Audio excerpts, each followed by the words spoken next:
Hi, இன்னைக்கு மீதமான இட்லியை வச்சு சில்லி இட்லி செய்ய போகிறோம். அது எப்படி செய்யறதுன்னு பார்க்கலாமா? அதுக்கு 2 வெங்காயம், ஒரு தக்காளி, பச்சை மிளகாய், கருவேப்பிலை, கொத்தமல்லி எல்லாம் கட் பண்ணியாச்சு.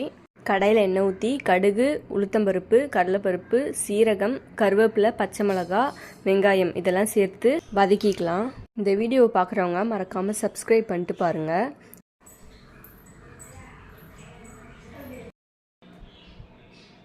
இப்போது வெங்காயம் நல்லா வதங்கிடுச்சு. வெங்காயம் வதங்கின உடனே தக்காளி சேர்த்து வதக்கிக்கலாம். இது கூடவே உப்பு சேர்த்துக்கலாம். மஞ்சத்தூள், கரம் மசாலா, மிளகாத்தூள் இதெல்லாம் சேர்த்து வதக்கிக்கலாம். இப்போது கட் பண்ணி வச்சுருக்க இட்லியை சேர்த்து வதக்கிக்கலாம்.